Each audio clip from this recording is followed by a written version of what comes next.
It's interesting. I was dating interracially, and it's hard. It's hard dating interracially because you have different cultures, different religions.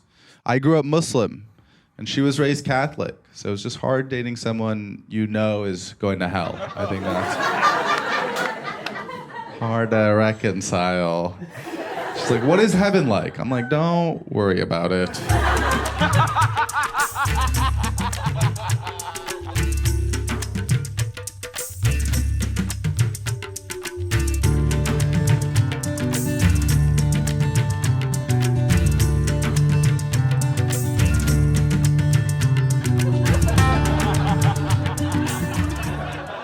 We used to play in the bedroom, our religious differences, right? I used to make her say obviously damning things that would send her to hell.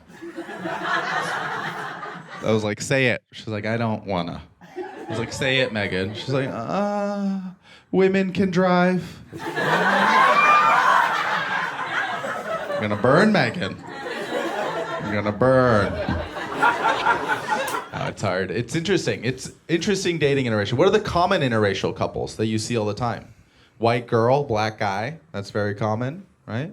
White guy, Asian girl, super common. Show me a new matchup. Those are played out. I want to see something diverse, right? Like Indian guy, black girl, right? Or Indian guy, Asian girl. Or Indian guy. Pretty much Indian guy.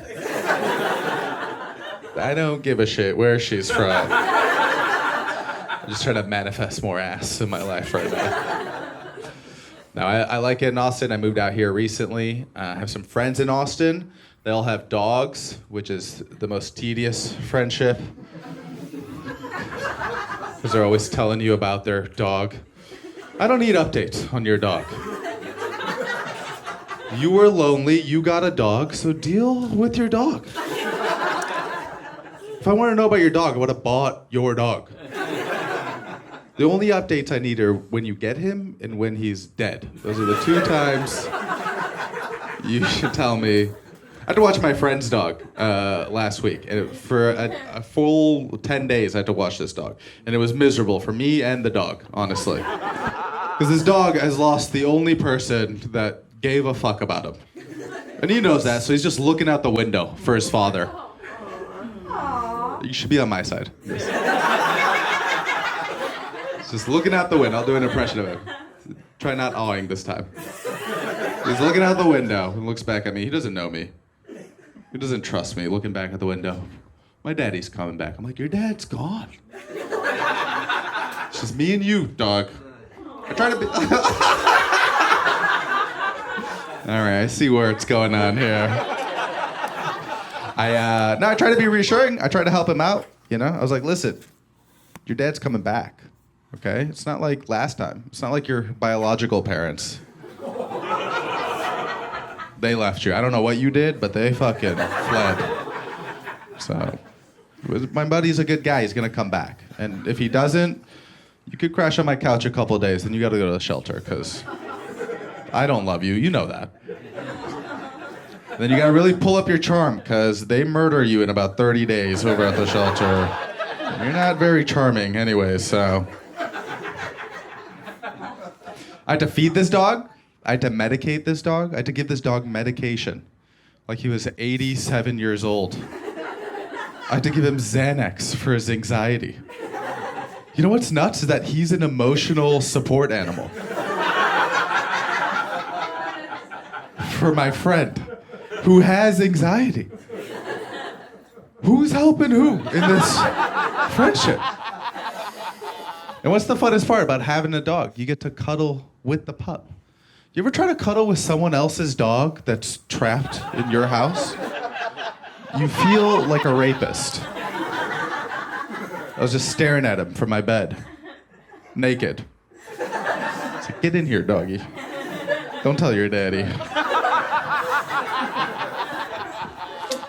I like it in Austin. I'll change the subject. This crowd feels definitely team dog right now. The crowd has turned 10 minutes in. Now, I moved out to Austin. I like it here. I decided to get a therapist. Anyone go to therapy here? All right, cool. Well, you guys are all getting hammered on a Saturday night. If you're not going to therapy, you should go. It feels like the zeitgeist in this town, you know? It's like a transplant city. Everyone's 29 and a half, kind of hot, mentally unraveling. It's like, okay, I'll go. Yeah. Everyone's got low sperm count and stale eggs. I was like, okay, I'll go see it.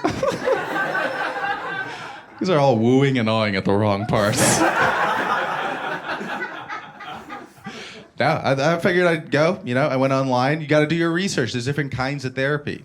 So I did my research. I read everyone's bio on the website. And then based on that, I just picked the cutest one. And in hindsight, not the right move. I know that now because the energy's off in the therapy room. I found myself constantly telling her all the cool shit I've been doing. All my stories start off with me on a jet ski. So this is the third time you brought up jet skis. Do you own a jet ski? I was like, I mean, I could buy one. You trying to go? Because we could go if you're trying to go. And she was not trying to go. She was looking at me like how you guys are looking at me right now. She seemed closed off, honestly. And that's not what you want in a therapist. You want someone who's open and willing to fuck you. And I don't know. We're just handing out licenses these days, it feels like.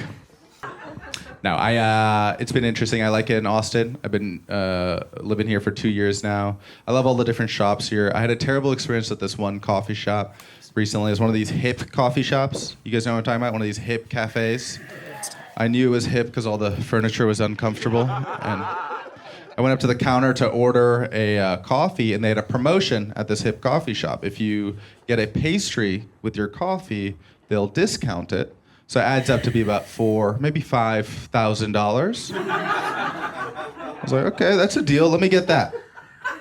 Let me get a blueberry muffin with my coffee. And the barista was like, what kind of coffee? And I was like, black. And they were like, no, what kind? And apparently at hip coffee shops, you're supposed to know the full ethnic heritage of the coffee bean. They started spitting out nationalities like I was supposed to know the difference. It's like, would you like an Ethiopian blonde roast? I didn't know they made Ethiopians blonde. Let me get a Cambodian redhead with a fat ass.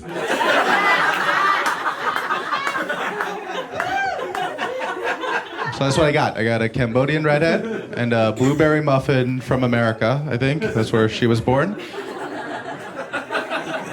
And they turned the iPad over and was like, would you like to tip? And I love tipping. No one works harder than the service industry, except a lot of other occupations. And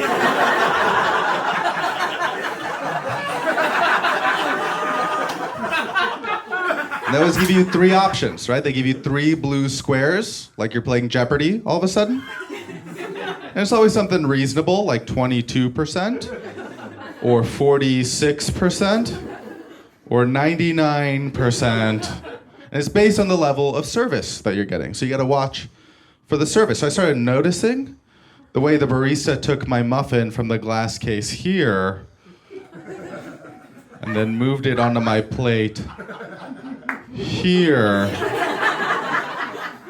And then looked at me and said, muffin. I was blown away. Honestly. I'd never gotten that kind of service before. That deserves 99% of $4,000 million. I went to Europe once. They have such a stupid system over there. Such a backwards society. Because on the menu, it'll say $5, and then I pay $5. It says 5. I pay 5. 5? 5. 5? 5. It makes no sense. I like in America, where I look at the menu, I have no idea how much I'm about to pay. It's just a number. It's somebody's favorite number at the store. Because after taxes, tips, St. Jude's School for the Deaf. Who knows what's coming out of my bank account? That's what I like. So I took my coffee and my muffin and I went to go sit in the chair that the architect had built as if he had never sat in a chair before. It was made out of a new material. It was like frying pan material. It was a non-stick surface. So my ass kept slipping out. My ass cheeks were holding on like Mufasa. Just screaming for Scar. The nerves in my asshole were sending signals to my brain like, dog, you're falling right now? So maybe you grab onto something. So as I was sitting there falling, I took a bite of the muffin, and it tasted like they forgot most of the ingredients that go into a blueberry muffin. So I re-examined the packaging. It was one of these vegan muffins. Yeah, I gotta say, I'm tired of being bamboozled by vegan muffins. I don't care that you make vegan, just announce it. Don't be coy. Vegans are the loudest people on the planet. And then vegan muffins are humble and discreet about being vegans. You can't just misspell muffin and then call it a day. It's like, nah, we spelled muffin with one F. That's why it tastes like ass. I don't know.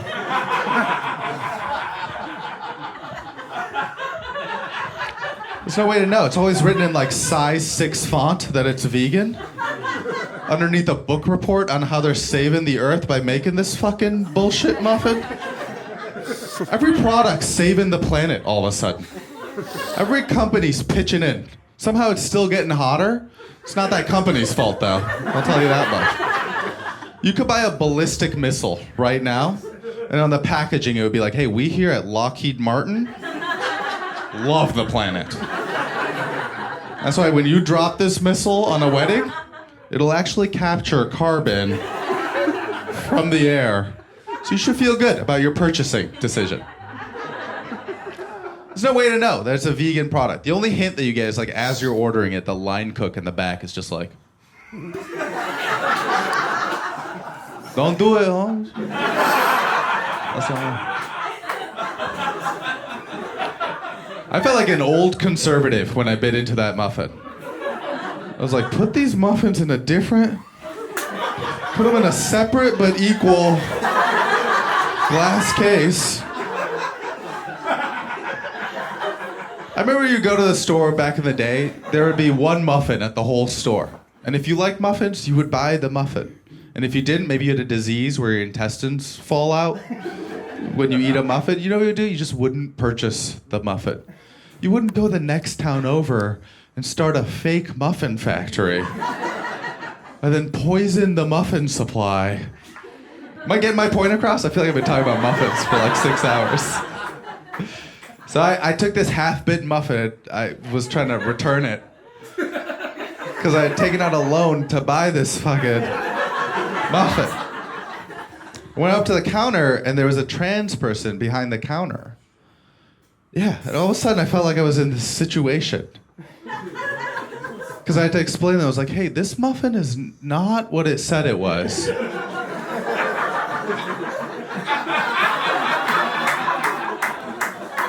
I had a feeling when I was undressing it. And as soon as I put it in my mouth, I knew right away. They're like, no, that's a muffin. I was like, I know it thinks it's a muffin. But does it matter what I perceive muffins? Does that count for anything? You need eggs.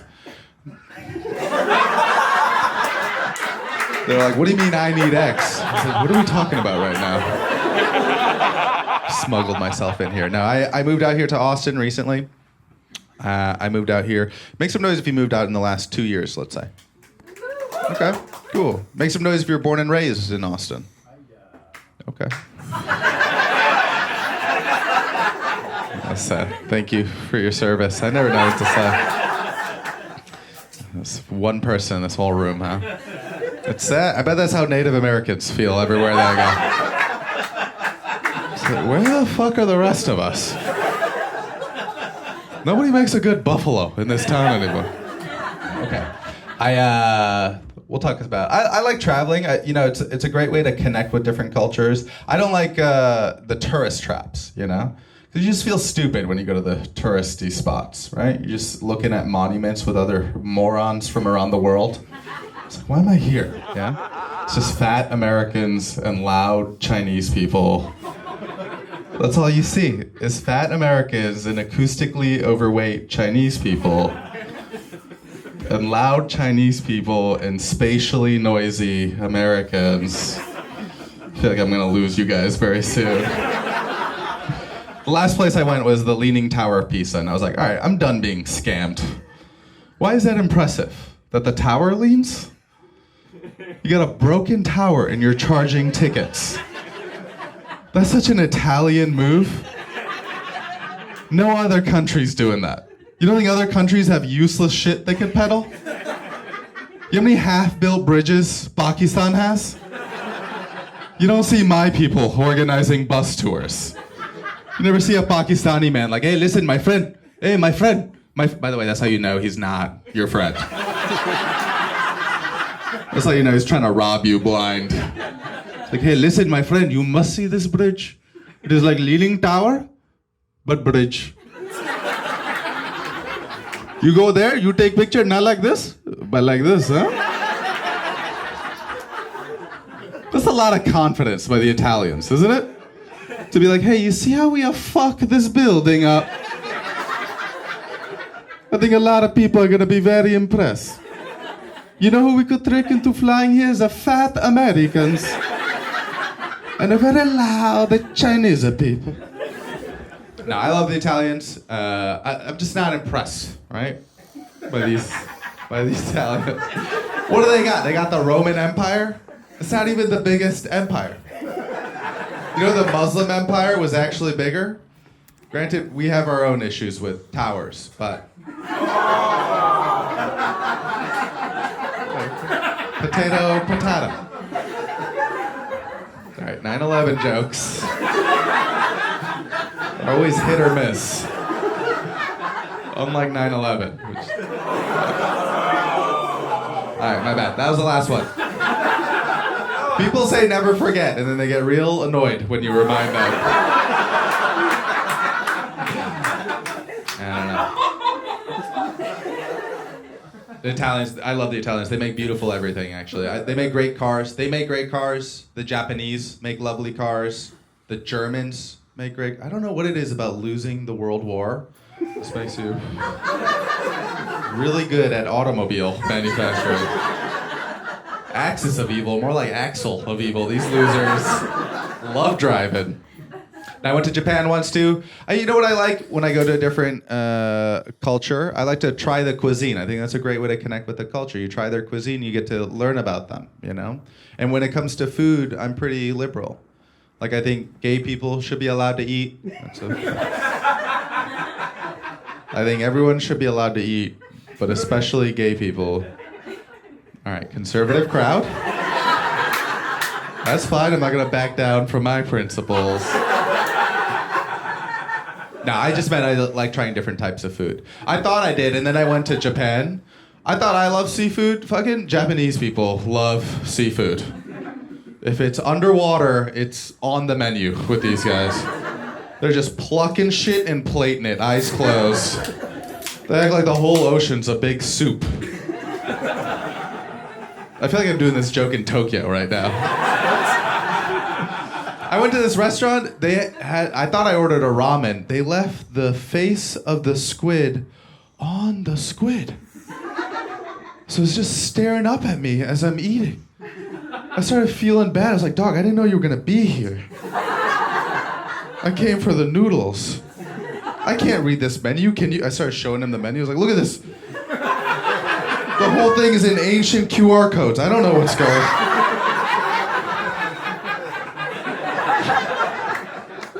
No, I just like making fun of cultures. I think that's how you connect with cultures, You make fun of them, they make fun of you, and then you bond, or you go to war. It's one of those two options.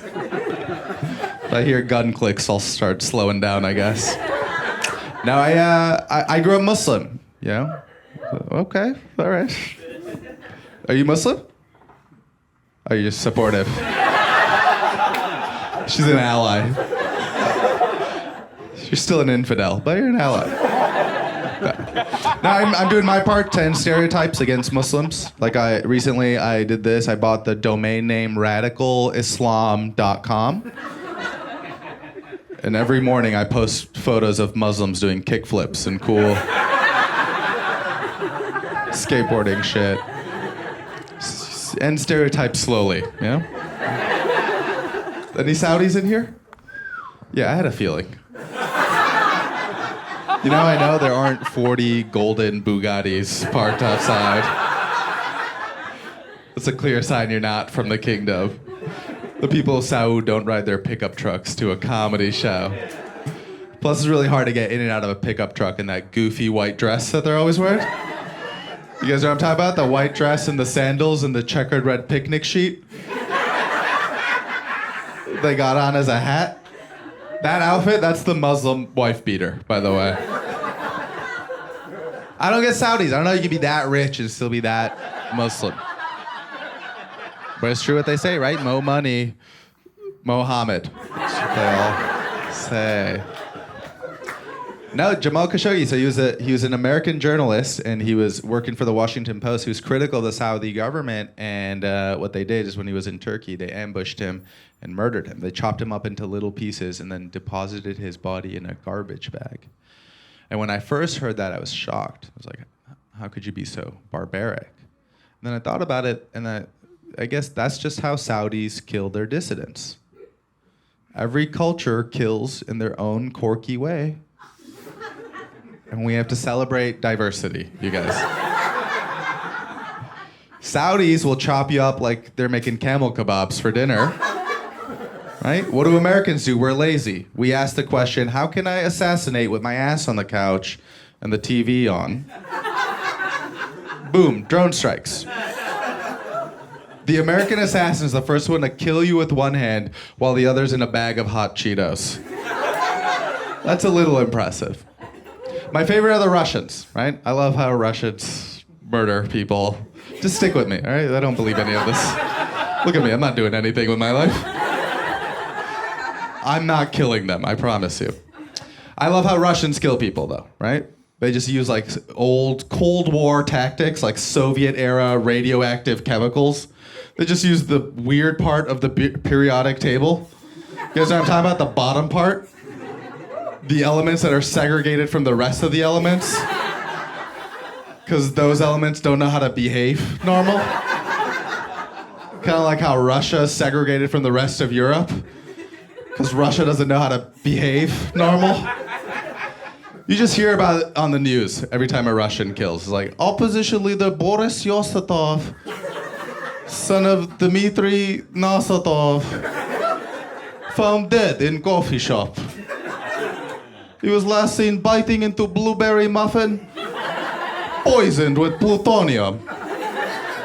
His final words were, hey, is this vegan muffin?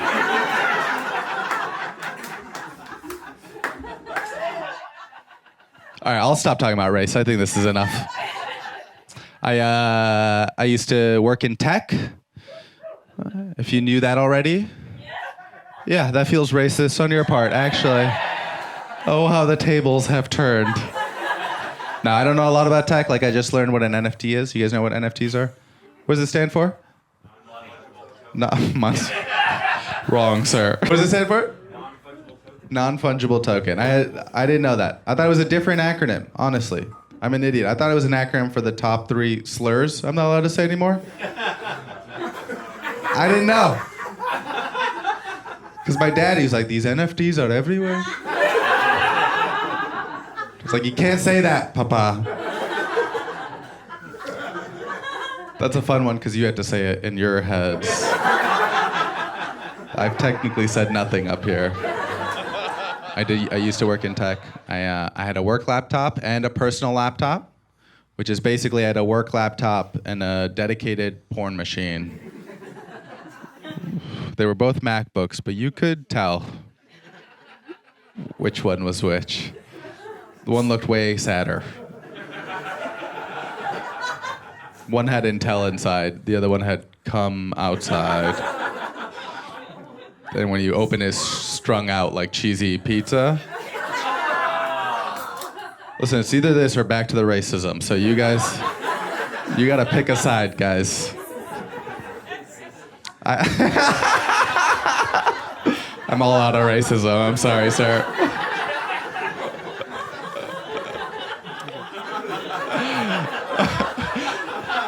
That was such a polite request for racism. If you don't mind, if you have some more racism, I'd really appreciate it if you could just help a brother out.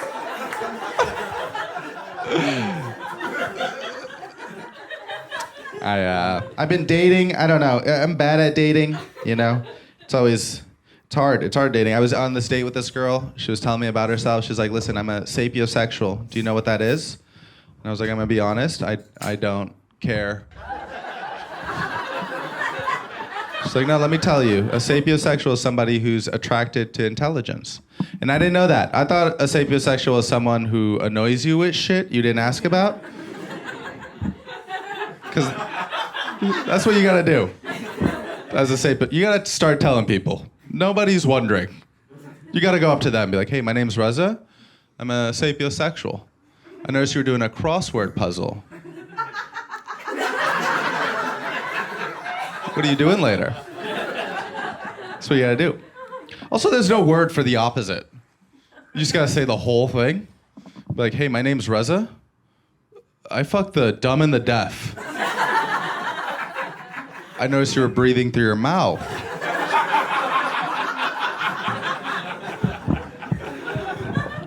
This is what I learned about myself from dating, is that the amount that I'm into horoscopes is directly tied to the possibility of me sleeping with you. So if it's the first date, then I'm mapping out moon charts.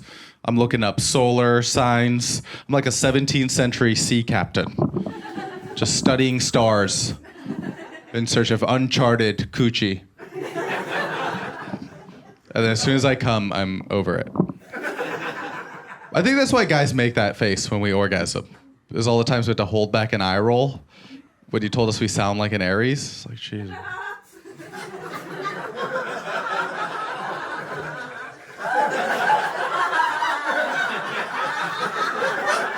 That feels like a thing women do, you know? It's like blame nature for their behavior. Blame it on the stars. Girls will go batshit crazy and then put it on Mercury. I had this ex, she's like, "You know why we fought last night? It's because Mercury was in retrograde." I was like, I don't care how retro or how gay Mercury was being. You know, take some ownership in this fight. Guys don't do that. Guys do horrific shit, but at least there's some responsibility there. They're not blaming nature. You never see a guy like beat the shit out of a lady and then be like, "Nah, it was high humidity. You can't put that one on me. Baby, you know I only hit you during cherry blossom season."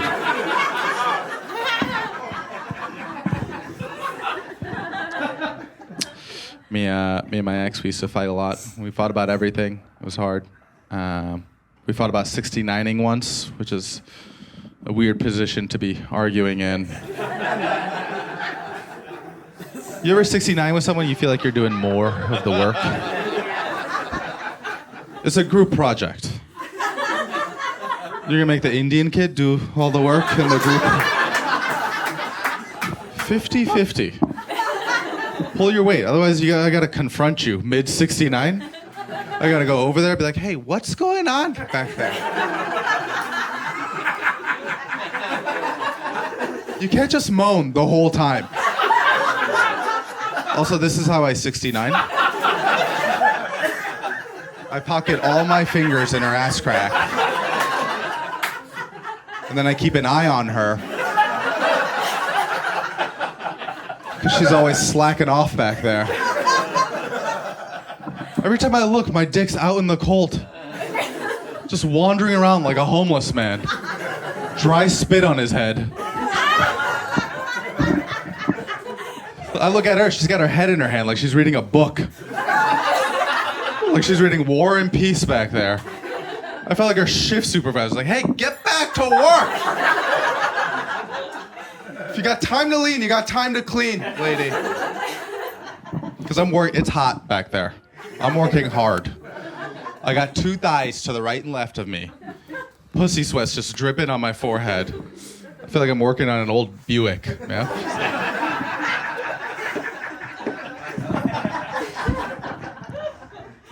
I'm not complaining. It sounds like I'm complaining, but I'm not. Because I'm in it. I'm like a 3D printer back there.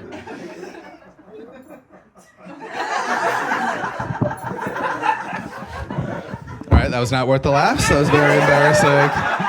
Nobody laughed. I look like a real ass on my special. No. I'll tell you this story. When I first moved to Austin, I was dating this girl. She lived in New York City, and I lived here in Austin, and we would keep running back and forth to see each other. Her name was Maggie. She had black hair and blue eyes and tattoos all over. She looked like if Snow White had a cocaine problem. She also behaved like that. I never got into cocaine. Is this a big coke crowd? Okay. It's a lot of lethargy for a coke crowd. Okay. No, I never got into cocaine because cocaine's never as good as they make it out to seem in the movies, you know? Every time you watch like Hollywood, there's always boats and whores every time someone's doing cocaine. That's never how I'm doing cocaine. Every time I'm doing cocaine, I'm trapped in a dirty bathroom stall with 2 of my ugliest friends. There's not a whore or ship in sight. One of them's rubbing a Ziploc on his gums as the other summarizes a YouTube video. Like, what are we doing here? Anyways, Maggie and I, we were dating for a little bit, and then we got into this big fight, and it all fell apart. We stopped talking to each other, and that was hard. We stopped talking for 2 months, and then in the middle of the night, one night, I got a text, and it said, Snow White is pregnant. And she decided she wasn't going to keep the kid. And that was the first time I ever had dealt with an abortion, you know? Because when you hear about abortion, it's always on the news, it's always so political. You're supposed to have an opinion. But for me, it always felt far away until it happened. And then when it happened, to me, it felt immediate and visceral. That was my trip to New York. After I found out that she was pregnant, I flew out to New York and waited outside of the Planned Parenthood, and they wouldn't let me go in because it was during COVID, so I was waiting outside just looking at the New York skyline. And I admit I was struggling with it. And then I thought about that motto that they have in New York. It's, if you can make it in New York City, you can make it anywhere. And my kid did not make it in New York. He's in a dumpster in Soho right now. It gets worse. I don't even know if I should keep doing this. It's my taping, so I gotta do this. Try not awing for the baby. Or the dogs, no. That's just how I process things, you know? All right, now I feel like I'm in a therapy room again. So I was on this jet ski, and should I finish this? Okay. All right, you asked. So afterwards, we had sex. I guess you would call it abortion sex, which was pretty good. If you like period sex, you gotta try abortions. It's like a hand job while you're having sex. I got worried. I was like, baby, I think they left his fingers down there. Now, listen, you asked. I'll change the subject. Don't even think about it. Let's go back. Now he's getting mad. He's like, I said racism about an hour ago. There's like no service in this fucking town. What does a guy need to do to get racism? I'll give you some racism. I moved out here to Austin. I had to find a roommate when I moved out here, which was difficult. My last roommate, he was depressed, which I would not recommend living with ever. So I went on Craigslist. Has anyone gone shopping for roommates on Craigslist? Have you ever? You look like you own land, sir. This will work. Small pieces of land, yeah. Multiple pieces. Small parcels, if you will. No, Craigslist, it's impossible to find a good roommate because every listing on Craigslist sounds exactly the same, right? They try to hype it up with dumb shit that doesn't matter. They're like, hey, we got a furnished room. All the roommates, we like to play board games together. We're LGBT friendly. What? Why are you bringing that up? That's the only identity you could bring up in a Craigslist ad. You can't bring up any other people.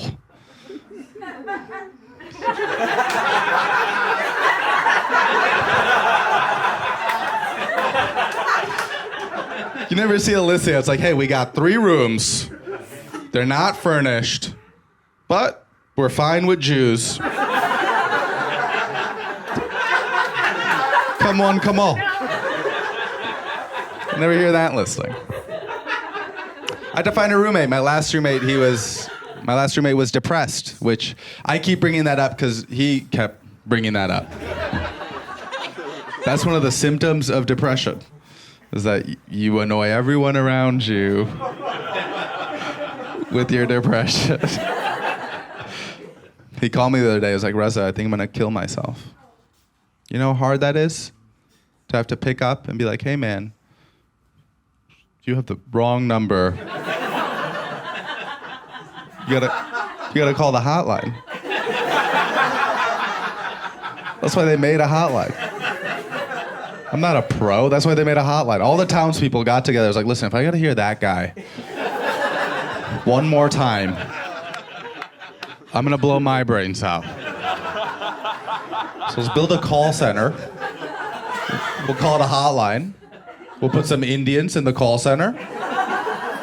Affordable. Can you imagine an Indian suicide center?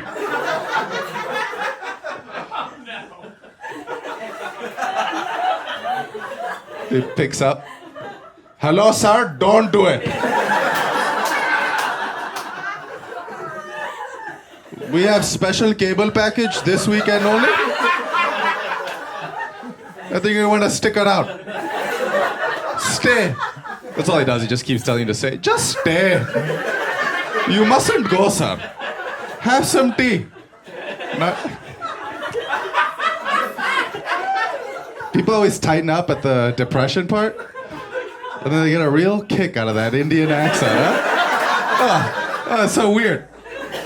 All right, guys, you guys were so lovely. Thank you so much. Oh, thank you. Oh, no. What the heck? She's still sleeping.